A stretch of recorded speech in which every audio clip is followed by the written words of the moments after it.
तो इस तरह का आपने जब आपने कोई महसूस नहीं हुआ कि भाई तेरे अंदर कोई शक्ति है, तो इस तरह का जब आप में था नहीं, तो फिर ये चोड़ा है या फिर ये मालाएं हैं या सामने वाले को प्रभावित करने के लिए हैं या फिर प्रचलन है कि पाखंड? तो पाखंड की क्या परिभाषा है? पाखंड आप किस चीज थी बोल सका? देखो अंत्य जब दर्शन क्या है फिर? जब कहें कि भाई जब अंत्य दर्शन करोगे तभी परमात्मा मिलेगा, तो आप दूसरा थी क्यों इंप्रेशन में डाला? तो आपके पास में ऐसे कोई उदाहरण है जिसके पास में पहले रिपोर्ट रही हूँ, भाई मेरे पास में ये रिपोर्ट रही, मेरे इस स्त्रियाँ की दिक्कत थी, आपसे 29 जाड़ा लगवाया और उसके बाद में आपके पास में नेगेटिव रिपोर्ट लेकर आया? क्या है कि बुज्जा देना, यानी कि भविष्य देखना भी उसका है इसमें, हाँ, आपकी बात भविष्य सही देखा जा सका है भाई आदमी का, कि इसका फ्यूचर होगा, कि इसका पास्ट रहा है और क्या आज इसके लिए कर सका। अगर ऐसा संभव है तो हम कल के लिए शेयर मार्केट को देख सकते, हम अपना भविष्य नहीं देख सकते, पूरे देश का भविष्य नहीं देख सकते, तो किसी चीज को आने वाले को हम रोक। है। जितनी उसकी इच्छा है हमारी तरफ से 3-3 पैक। तो बची हुई दारू का क्या कुछ किया जाए? एक बोतल तो उसको वापस दे दी जाती है जिसमें से खोल के उसको पिलाया है, और बाकी जो एक बोतल उसके से ऊपर से वारी जाती है केसरमल बावरी का नाम लेके, उस बोतल को हम जो नहर आती है, यहाँ काफ़ी नहर है, नहर आती है, ढक्कन खोल खोल के उनमें डाल आएगा। कुछ लोगों का आरोप है कि आप उन ती बेचो हो। खास हरियाणा देखने वाले सारे दर्शकों ने सोनू वाली की राम राम। इस टाइम पे मोखरा गांव में हाँ, और इस गांव का चर्चा आजकल पूरी जो दुनिया में है वो होने लग रहा है।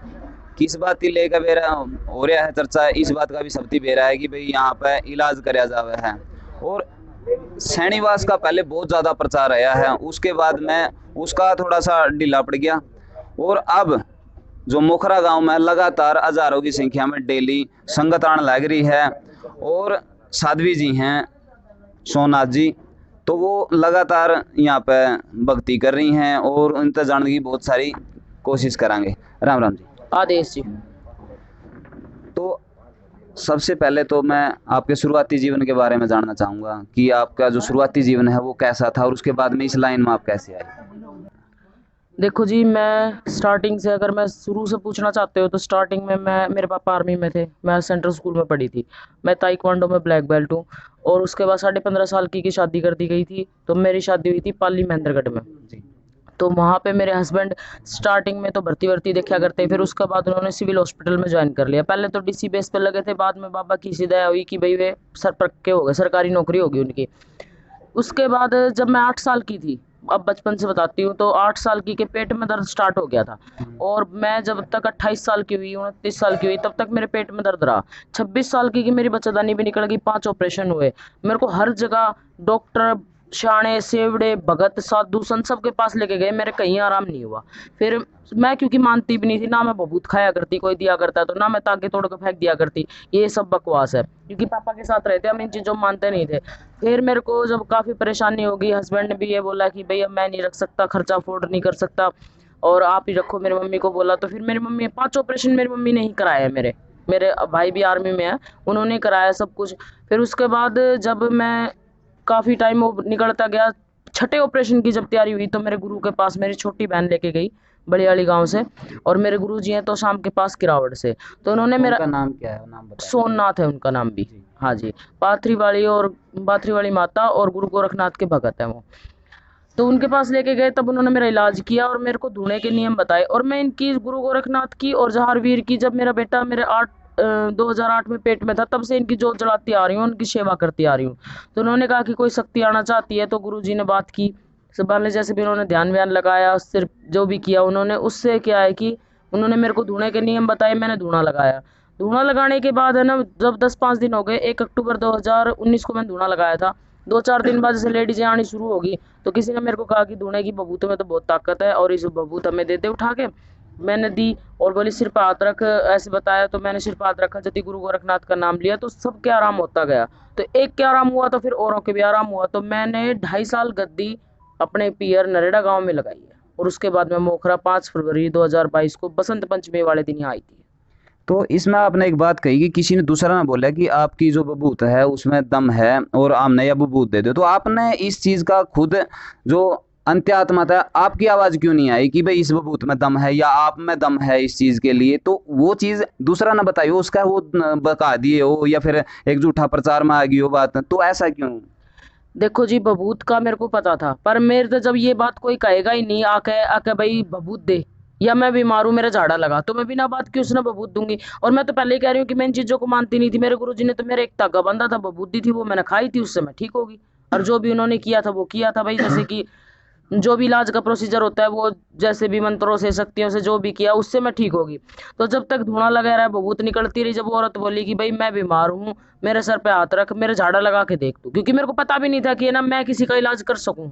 मेरे अभी तक भी कोई ऐसी ऊपर की पावर नहीं है मेरे अंदर कि भाई मेरे पास तो रोज भगवान आकर मिला है या कोई मेरे तो डेली बातचीत हो, ऐसा कुछ ना है। जब मैंने जति गुरु गोरखनाथ का नाम लिया, क्योंकि मेरे गुरुजी ने मेरे को ये नहीं कहा था कि तू इलाज करेगी, उन्होंने कहा था कि तू दुनिया का भला करेगी, करेगी भला, पर अभी वो टाइम लगेगा उसमें। पर इतना नहीं पता था कि 41 दिन की अखंड जोत लगाऊंगी, उसमें ही किसी के सर पे हाथ रखूंगी तो आराम हो जाएगा। तो इस तरह का आपने जब आपने कोई महसूस नहीं हुआ कि भाई तेरे अंदर कोई शक्ति है, तो इस तरह का जब आप में था नहीं, तो फिर ये चोड़ा है या फिर ये मालाएं हैं या सामने वाले को प्रभावित करने के लिए हैं या फिर किस तरह से? नहीं, ऐसा कुछ नहीं है। जब गुरुजी ने धुएं का नियम बताया था, तब स्टार्टिंग में मैंने रुद्राक्ष की और माता काली की जो काली माला माला होती है, यही दो माला डाली थी। फिर धीरे धीरे जैसे जैसे भक्ति में घुसते गए, वैसे वैसे जिस जिस देवता की हमने सिद्धि की, मान ली केसरमल बावरी है तो उनके नाम की फिर माला सिद्ध करके डाली। नागे बाबा हैं, फिर उनकी माला सिद्ध करके डाली अपने गले में। फिर जैसे कि ये जहारवीर हैं, इनकी माला शुद्ध करके डाली अपने गले में। फिर नाथ जनेऊ डाला, गुरुजी ने डाला था, नाथ जनेऊ डाला मेरे गले में। तो इस तरीके से माला इकट्ठी होगी। दूसरे को प्रभावित क्या करना है, स्टार्टिंग में मैं ऐसे वैसे कपड़े भी पहन लिया करती कि भाई नॉर्मल कपड़े, ऐसे नहीं कि साड़ी वाड़ी डाल लियो। जब धूना लगाया था मैं सूट डाला करती, नॉर्मल जो भगवा सूट होते हैं वो। फिर उसके बाद है ना, मेरे को भी ऐसा लगा कि ये गलत है। मेरा मन कहता था या कोई शक्ति कहती थी कि भाई इस तरीके से कपड़े पहनना, समाज के सामने आना तो गलत है। और जिस चोले को मैंने पहना है, गुरुजी ने मेरे को दिया है, जो गुगा मैडी दिया था, उसको पहनने के बाद, धूना लगाने के बाद सबका मेरे हाथ से भला ही भला हुआ है। तो इस चोले में की बुराई है? नहीं, बात आपकी ठीक है। तो एक प्रचलन है कि पाखंड, तो पाखंड की क्या परिभाषा है? पाखंड आप किस चीज की बोल सका? देखो हम तो किसी ने बोल सका, वो बात अलग हो जाएगी। पर जनता पाखंड उस चीज को मानती है कि दूसरे से पैसे लूट के खाना, आराम नहीं होना, दूसरे को बरगलाना, बलि के लिए उत्साहित करना, ये करो वो करो वो करो। और जैसे कि 51 रुपए की अर्जी लगा दो, अब 3,000 के समथिंग भीड़ आ गई, 51 रुपए की अर्जी लगाऊंगी तो पैसे बहुत खड़े हो जाएंगे ना। तो वो एक पाखंड हो गया। दुनिया के सामने बाल खिंडा खिंडा का पैसे लेना, खुद दूसरे में आ रही तो कोई दिक्कत ना है, अपना मतलब कि इंप्रेशन बहुत ज्यादा जमाना, उसको पाखंड कहते हैं। एक नॉर्मल तरीके से दुनिया का इलाज हो जाए जी, वही बहुत सा पाखंड करने की जरूरत है। तो अंत्य दर्शन क्या है फिर? जब कहें कि भाई जब अंत्य दर्शन करोगे तभी परमात्मा मिलेगा, तो आप दूसरा थी क्यों इंप्रेशन में डाला? मैंने जति गुरु गोरखनाथ को देखा है रियल में, ना मैं सोई हुई थी, मैं ना जागी हुई थी। मैं उसने गोरखनाथ भी ना कहूंगी, पर अगर वो पूछेगा कोई तो मैं यही कहूंगी कि हाँ वो गोरखनाथ ही थे। 20 फुट का भगवा बाणे में, हाथ में कमंडल, साबर मंत्र उन्होंने ही दिया था, जिस मंत्र से मैं सबका इलाज करती हूँ। पर उस टाइम में मेरे को नहीं लगता था कि ये मेरे अंदर कोई पावर है कि भाई मैं सबका ये कर दूंगी वो कर दूंगी। पर उस मंत्र को पढ़ने से, सर पे हाथ रखने से सबके आराम होता है, इतना मेरे को पता है। तो मैं समझती हूँ कि वे जति गुरु गोरखनाथ ही थे। ना मेरे अंदर आए, ना कोई बाहर आए। हाँ देखा था, चाहे उनके रूप में कोई भी हो, पर मेरे को ऐसा लगता है कि वे जति गुरु गोरखनाथ थे। और क्या कह रहे थे आप? तो इसमें आप किस किस चीज का इलाज कर सको? देखो जी, माइग्रेन की बीमारी, गले में कोई टॉन्सिल वगैरह हो रही हो या कोई रसोली हो, छाती में जैसे कि लीवर बैठ जाए, 10-20% बच रहा है, उसको बबूत से हम ठीक कर सकते हैं। दूसरी बात, आंतों में छेद हो जाना, पेट में कितना ही पुराना पेट का दर्द हो, गठिया बाय हो, और जोड़ों में दर्द हो, कहीं पे भी दर्द हो, और ओपरी पराई, जिनमें जो कहते हैं ना मेरे में भूताओं से प्रेताओं पिशाचाओं है, पेशी बन जाए कहीं में, उन सब का। तो आपके पास में ऐसे कोई उदाहरण है जिसके पास में पहले रिपोर्ट रही हो, भाई मेरे पास में ये रिपोर्ट रही, मेरे स्त्रियां की दिक्कत थी, आपसे 29 झाड़ा लगवाया और उसके बाद में आपके पास में नेगेटिव रिपोर्ट लेकर आए? देखो जी, जो मेरे गांव में संगत थी उनका तो अब वहां से कनेक्शन टूट ही रहा है तकरीबन, क्योंकि वो तो मैं कोई भंडारा वगैरह करूँ तभी वे आए हैं। रही मोखरा गांव की, आप मेरे कहने से कुछ मत मानो, कल की तो वैसी गद्दी है जैसे पूछने ताछने वाली, तो उसमें तो सभी बूझ झगड़वाने वाले आएंगे। संडे को आप आओ, और वहाँ आपको यहाँ कम से भी कम ना तो 4-5 हजार आदमी मिलेंगे, आप उनसे खुद ही रिपोर्ट लो। पर भाज भाज का मत लियो, क्योंकि जो एक रिपोर्टर आया था बृहस्पतिवार को, उसने भाज भाज का पूछी, अगली जनता जवाब बिना दे पाई, उससे पहले वो सारी नोट करके ले भी गया। तो ये नेगेटिविटी फैलाना हो जाता है। आराम से किसी ने भी पकड़ के पूछ लो आपकी, भाई तेरा आराम से है, तू कौन सी बार आया है, तो वो बताएगा कि मैं इतनी बार आया हूँ। भिवानी की लड़की है एक, माधुरी नाम की, अभी ये केस ठीक हुआ है, मंगलवार को आई थी, उसको खाना खाए काफ़ी दिन हो गए थे, उसको रोटी में से बदबू भी आया करती। वो खुद एक डॉक्टर है, नर्सिंग में काम करती है, डॉक्टर मेरे को पता नहीं है। उस लड़की को मैंने मंगलवार को यहीं बैठा के खाना खिलाया था और आज वो लड़की बिल्कुल ठीक है। आपने कहा है कि बुज्जा देना, यानी कि भविष्य देखना भी उसका है इसमें। हाँ, आपकी बात भविष्य देखा जा सका है भाई आदमी का, कि इसका फ्यूचर होगा, कि इसका पास्ट रहा है और क्या आज इसके लिए कर सका। अगर ऐसा संभव है तो हम कल के लिए शेयर मार्केट को देख सका। बिल्कुल नहीं। मैंने तो स्टार्टिंग में जब पवन जी ने मेरा इंटरव्यू लिया था, वो कहता आप बुज्जा नहीं काटते हो, मैंने ही मना कर दी थी मैं बुज्जा नहीं काटा करूँ। हाँ, शनिवार की गद्दी का सिर्फ इतना होता है कि अगला मेरे को आके बताए कि जी मेरे इतना नुकसान हो गया, आप थोड़ा सा ये देख के बताओ कि कैसे हो गया। अगर समझ में आता है तो बता देती हूँ, नहीं समझ में आता तो कहती हूँ भाई मेरे बस की कोई नहीं ना, मेरे तो देखी जा रही। फिर दूसरी बात ये है कि अगला ये कहे कि जी मेरा इलाज कर दो, तो मैं उसको बबूत के कुछ ऐसे तरीके बताऊंगी कि घर में छिड़को, अपने गले में रखो, बाहर जो दुकान है उस पर लटकाओ, या कोई भट्टा वट्टा कर रखा तो उसके तरीके से मैं बबूत के प्रयोग बताऊंगी, तो अगला करेगा तो उसका फायदा भी होगा। मैंने तो मेरा ही भविष्य नहीं पता, तो मैं उसका क्या अगले का क्या भविष्य बताऊंगी। तो यही तो बात है कि हम अपना भविष्य नहीं देख सकते, पूरे देश का भविष्य नहीं देख सकते, तो किसी चीज़ को आने वाली को हम रोक नहीं सकते, तो फिर इसको हम किस तरह से माने। देखो ये पूजा काटना भी एक इस तरीका से होया करे कि जैसे कि आज दिन गद्दी लाग रही है, बृहस्पतिवार, मंगलवार और रविवार, उस दिन किसी में पेशी बन जाए तो अब हम भीड़ को निपटाएंगे। पेशी किसे कहते हैं? जैसे कि भूत प्रेत आना या ना आना, अगले में कुछ भी चक्कर है, क्योंकि जो इन चीज़ों को अफंड मानता है वो 10 मिनट उसके बराबर नाट घुमा के दिखाए जब मैं मानूंगी ये सब अफंड है। ठीक है, चीजें सारी हैं, भगवान भी है और भूत भी है, पर किसी में पेशी बन जाए तो भीड़ के बीच में उसको मैं आधा घंटा नहीं दे सकती, इसलिए उसको शनिवार को बुलाती हूँ। स्पेशल काम शनिवार का यही है। और किसी के बिजनेस में बहुत मोटा नुकसान हो गया है, किस कारण से हो गया वो थोड़ा बहुत मैं देख लेती हूँ और वो बता देती हूँ। वो भी एक पूजा काटना है, 6 सेंस से उसको मैं देखती हूँ थोड़ा बहुत। हाँ, आपने कहा कि दूसरे ने बताया बबूत में दम है, मन आज तक भी पता नहीं है मेरे अंदर पावर है, तो फिर उसके बाद में आप इस तरह का कैसे बता सको हो? आपने खुद यह बात बोली है कि मेरे पास में कोई पावर भी नहीं है। इस चीज का जवाब है मेरे पास। क्या जवाब है? कि जैसे आपने मेरे से कुछ पूछा कल आके कि भगतनी भाई मेरी गाड़ी कल एक्सीडेंट होगी, आप देख के बताओ कि कल कैसे होगी। बुरा मत मानने, एक छोटी सी उदाहरण दे रही हूँ मैं, आप देख के बताओ कैसे एक्सीडेंट होगी। तो उस टाइम जो हुक्का रखा जाता है, हुक्के पे भी कमेंट आए थे कि ये भगतनी हुक्का पीती है, खुद नशा करती है, दूसरे का क्या छुटाएगी। हुक्का जब हम पीते हैं, जिस देवता के नाम का, केसरमल बावरी का नाम का जब हम लगाते हैं हुक्का, तो उस टाइम लगाने से दिमाग पहुंचता है कहीं कहीं। मैंने पहले ही बोला है कि 6 सेंस से जिस टाइम वो दिमाग काम करेगा, जो चीजें दिमाग के सामने आएगी मैं अगले को वही बताऊंगी, चाहे आप ही क्यों ना हो। कि इस कुत्ता आया, बिल्ली आई, जो भी मेरे को दिखा, अगर वो बात जायज है तो आप जायज बोलोगे, अगर वो बात गलत है तो आप गलत बोलोगे। बस मैं जो मेरे दिमाग में उस टाइम आता है, दिमाग को जो मैं कंसंट्रेट करती हूँ, तो वही मैं कैमरे के सामने मतलब कि सबके सामने बताऊंगी कि भाई तेरी यह दिक्कत थी, इस कारण तेरे हुई। इसमें आपने साइंटिफिक लॉजिक दिया है कि भाई 6 सेंस है, 6 सेंस साइंस को मानती हो? हाँ जी, मैं साइंस को भी मानती हूँ और इसको भी मानती हूँ, जिसको आप अंधविश्वास कहते हो, दोनों चीजों को मानती हूँ। तो जब साइंटिफिक रीजन आपने दिया है कि भाई 6 सेंस है, साइंस की भाषा में इस्तेमाल जा सकता है कि भाई जो छठी इंद्री है वो काम करे है और वो हमें संकेत देवा है, उसके बल पर आप कुछ चीजें हैं जो होने से पहले आप देख ले वहाँ। तो इसका मैं जो इलाज करने का तरीका, इसमें तो कहीं पे भी साइंटिफिक रीजन नजर नहीं आता। जैसे कि आप रिसोड़ी कह रहे हो, रिसोड़ी को पिंगला आना जिसका हाथ भी नहीं लगाते आप, उसको आप बिना टच करे ही उसको किस तरह आप मॉडिफाई करते हैं?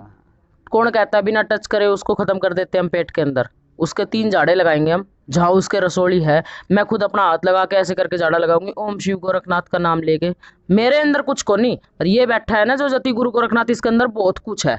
ठीक है, इसका जब हम नाम ले रहे हैं तो हमारी लाज रखेगा, और हम इसका नाम लेके सही रास्ते पे चल रहे हैं तो ये हमें कभी भी बदनाम नहीं होने देगा और कभी भी खराब नहीं होने देगा। और जब हमने साइंस वाले क्या करते हैं, डॉक्टर हैं, खूब पढ़ाई करेंगे तो वो डॉक्टर बनते हैं, तो जब और तब तो हमने भी किए, ध्यान हम भी लगाओ, हाँ, तो उसका फल तो जति गुरु गोरखनाथ हमने देगा। 3 साल तो मैंने खाना खाए होगे, तो बाबा मेरी लाज नहीं रखेगा। बिल्कुल मानते हो ये बात? फिर ऊपर से उसने भभूत देवा लगाने के लिए और खाने के लिए, तो भभूत के अंदर केले, गोले, चीनी, लड्डू, संतरा, प्रसाद, सब्जी, रोटी, दूध, पता नहीं क्या क्या चढ़ता है दूने के अंदर, जो भी भोजन है खाने पीने का, वो सब कुछ हम चढ़ाते हैं।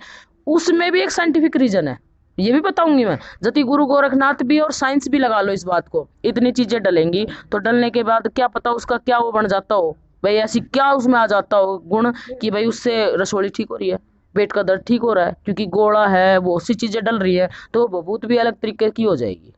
दारू छुड़वाने की बात आई थी कि भाई जो साध्वी जी हैं वो दारू छुड़वावे हैं, आप दारू छुड़वाने के दौरान क्या क्या चीजें मंगवाओ? मैं एक बात कहूंगी जी, मैं दारू नहीं छुड़वाती, मैं दारू के साथ साथ चरस, गांजा, अफीम, कोकीन, स्मैक, हेरोइन, ड्रग्स सब कुछ छुड़वाती हूँ। ठीक है। उसमें दारू का तो क्या है कि मैं दारू एक के बार में छुटवा दूंगी, और जो ये बड़े नशे हैं जो कि ये मैंने बताए सूखे नशे, इनको मैं एक बार में नहीं छुटवाती, क्योंकि किसी भी स्मैकी को ड्रगिस्ट जो होते हैं उनको अगर एक ही बार में इनका छुटवा दिया तो ये बंदे पागल भी हो सकते हैं। तो इनको मैं 2 बार बुलाती हूँ, 2 संडे, एक बार मैं आधा करके छुटाऊंगी और दूसरी बार मैं फिर पूरा करके छुटा दूंगी। तो क्या क्या सामग्री उनको लेके आनी? देखो जी, जो सूखा नशा मैंने बताया है, स्मैक, ड्रग्स वगैरह, जो इंजेक्शन भी लगाते हैं गर्म करके, इन सबको हर सामान इतना 2 जगह लाना होता है। उस सामान को यहाँ बैठा के जिस तरीके से वो लेना चाहता है उस तरीके से लेगा, ना ही मैं कुछ उसमें मिलाऊंगी। 1% में बबूत मिला सकती हूँ, क्योंकि इंजेक्शन में तो बबूत भी ना जाओ, इस तरीके से टैकल करते हैं उसको, कॉटन डाल लेंगे और कॉटन पूरी बबूत ने पी जाएगी। वो बंदे भी बहुत स्मार्ट हो हैं, पर मैं अपने सामने बैठा के पिलाऊंगी। वो दारू का ये 2 बोतल, 5 लड्डू और 1 सिगरेट की डब्बी। सिगरेट ऐसी होनी चाहिए कि इसका आगे पीछे फिल्टर ना हो। मैंने कमांडर कर दिया काफ़ी दिन से। आज एक पत्रकार बोला आप तो इस चीज़ को बढ़ावा दे रहे हो, कमांडर ज़्यादा बिक रही है। तो मैं कहती हूँ आगे पीछे उसको फिल्टर ना हो, वो सिगरेट लेके आ जाए, चाहे वो कोई भी हो। इन चीज़ों को लेके आने के बाद दारू वाले को अपने सामने बैठाऊंगी। इंग्लिश वाले को मैं इतनी दारू 3 बार में करके दूंगी, और देसी वाले को जो डिस्पोजल कप होते हैं ना छोटे चाय वाले, वो 3 दूंगी मैं। पर एक बात और, मैं पानी दारू में नहीं मिलाऊंगी, इंग्लिश वाला हो चाहे हिंदी वाला हो, उसमें मैं बबूत मिलाऊंगी। वो अपने साथ किसी को चेक करने वाले को भी ला सकता है कि मैंने दारू में कौन सा केमिकल डाला है या नहीं डाला। वो अपना टेस्टर वगैरह जो भी हो थारे उनने लेकर आसको, पर डालूंगी बबूत जरूर अगर मेरे पास आना है तो। दारू कितनी पिलाई जावा है? जितनी वो लेकर आवा है। जितनी उसकी इच्छा है, हमारी तरफ से 3-3 पैक। तो बची हुई दारू का क्या कुछ किया जावा है? 1 बोतल तो उसको वापस दे दी जाती है जिसमें से खोल के उसको पिलाया है, और बाकी जो 1 बोतल उसके से ऊपर से वारी जाती है केसरमल बावरी का नाम लेके। उस बोतल को हम, जो नहर आती है, यहाँ काफ़ी नहर है, नहर आती है, ढक्कन खोल खोल के उनमें डाल आएगा। कुछ लोगों का आरोप है कि आप उन ती बेचो हो। जिन लोगों का आरोप है मैं उन पे बेचू हूँ, उन लोगों से हाथ जोड़ कर प्रार्थना है कि कैमरे के सामने आ जाओ, और मैंने कैमरे के सामने भी छोड़ो, मंदिर में आ जाओ, फिलहाल लाइव चल रहा है तो आके अभी कहो कि मैंने उससे इतने रुपए लिए थे, मैंने उसको इतनी बोतल बेची है। और दुनिया तो जी अफंड फैलाने वाली है, दुनिया तो बिना के कहेगी, पर दारू अगर मैंने किसी से बेची है ना तो वो बिल्कुल मेरे सामने आओ और आके कहो कि मैंने उसको इतनी बोतलें बेची है। भाई थोड़ा जल्दी कर ले, संगत। तो भाई काफ़ी बातें जानी। आप इस बारे में अपने विचार नीचे कमेंट बॉक्स में ज़रूर दियो। वीडियो ने शेयर कर दियो। मिला नेक्स्ट वीडियो में, तब तक के लिए जय हिंद, वंदे मातरम, जय जवान, जय किसान।